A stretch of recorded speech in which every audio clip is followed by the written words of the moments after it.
1장 4절에서 하나님께서 창세전에 그리스도 안에서 우리를 택하셨다 이렇게 말씀하고 있어요. 세상을 짓기 전에.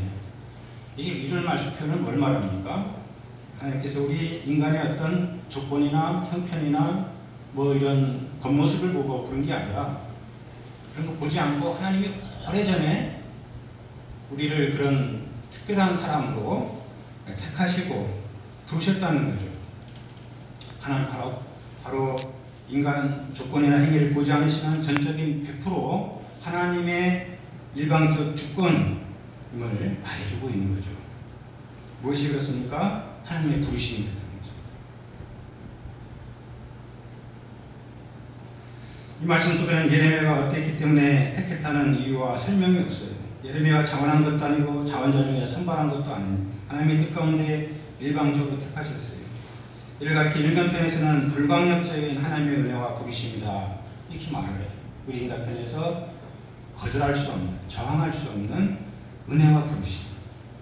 이 하나님의 은혜와 부르심이 있기 때문에 저도 이렇게 목자 생활을 하고 여러분도 이 시대에 캠퍼스 목자로 살아가고 또 하나님의 다른 뜻이 더 큰 문대한 뜻이 있으면 선교사로도 부르셔서 쓰실 것입니다.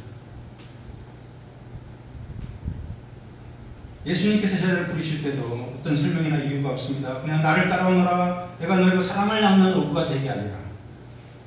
한마디 말씀뿐입니다. 근데 단순히 말씀에 순종하여 나왔을 때 우리 인류의 위대한 스승들이 되었어요. 하나님의 놀라운 부르심 앞에서 예레미야는 어떻게 반응했습니까? 6절을 함께 읽어보겠습니다. 6절 시작.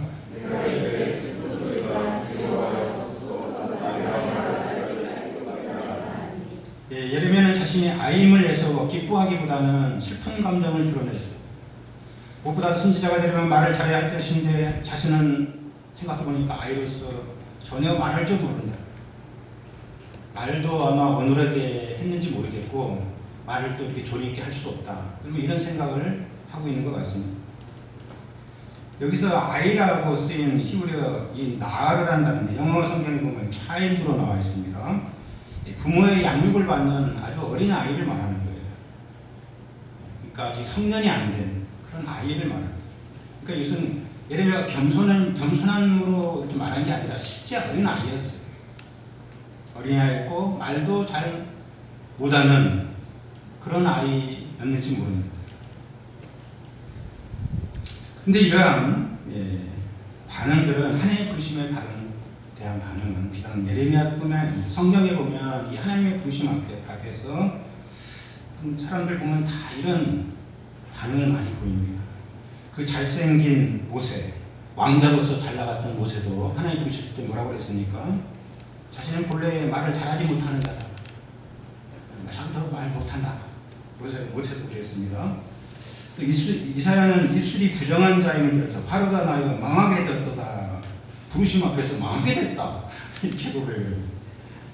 그리고 베드로는 또 자신이 죄인임을 들어서 나는 죄인으로서다. 나를 떠나소서. 나는 감당할 수 없으니까 주님 떠나소서.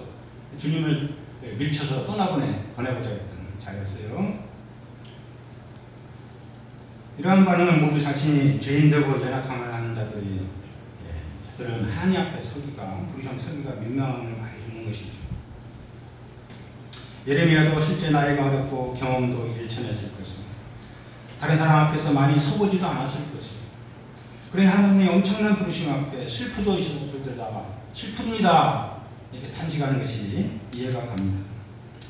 그러나 중요한 것이 무엇입니까? 자신의 인간 조건이 아닌 바로 하나님의 부르심이죠.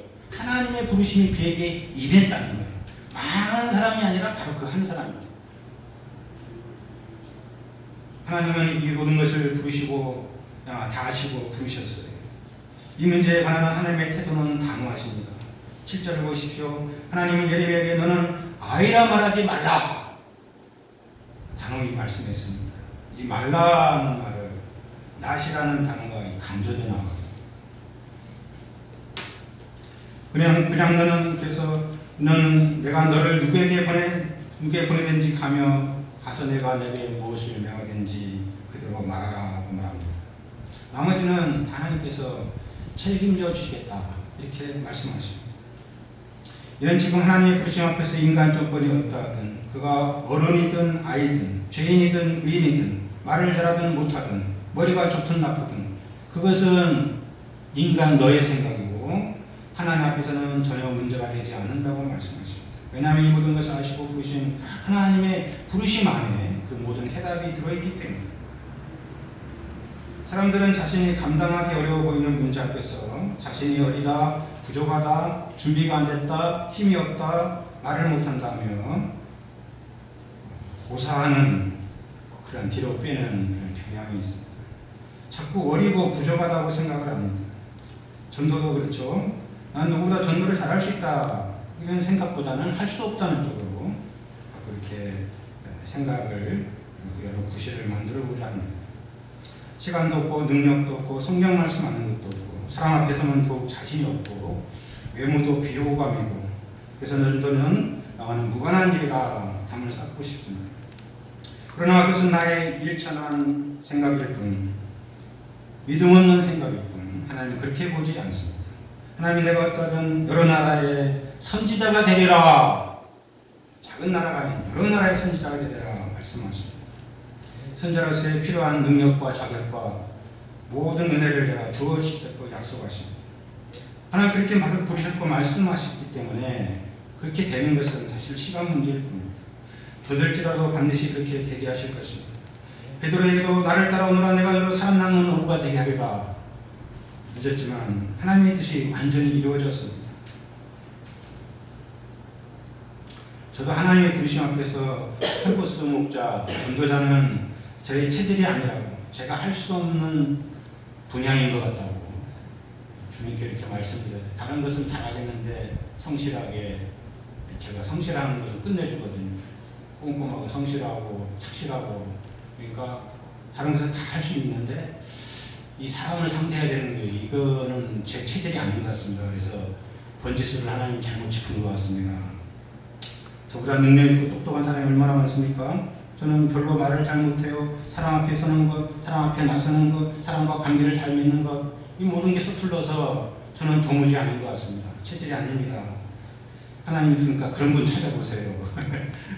이런 생각이 초기에 참 많았어요. 특히 이런 생각을 메시지를 전한 후에 죽을 쓰고 내려왔을 때 이런 생각을 아주 강하게 들어오죠. 그때 얼마나 자의식이 듭니까?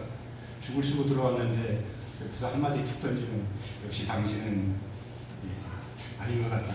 아닌가 봐. 이렇게 동의자 그런 소리 한마디 하면 이제 끝나는 거죠. 근데 그때마다 하나님께서 사람들을 보내주셔서 위로를 해주셨습니다. 괜찮다고 잘했다고 또 은혜 받았다고. 제가 결혼하고 처음 신혼 때 첫 해 처음 간 여름 수양이었는데 비가 많이 왔던 충북 옥천 수양이었어요. 그래서 주제강의로만 탔던 것 같은데 근데 그야말로 뭐 준비를 열심히 한 것 같은데 올라가는데 그때가 그때 연합수양회는 한 200, 300명 정도 왔던 것 같아요. 올라가니까 갑자기 캄캄해지더라고요. 준비해놓은 것이 잘 안 보여요. 그래서 막 휘우철수탈 했던 것. 그냥 한마디로 죽을 쓴 거죠. 그러고 이제 내려왔는데, 근데 제가 위기소침에서 기가 팍 죽어가지고 있는데, 그리스가 목자님이 다가오더니, 못 내려왔다고, 이렇게 손을 잡아주고 격려를 해줘서 죽지 않고 살았죠.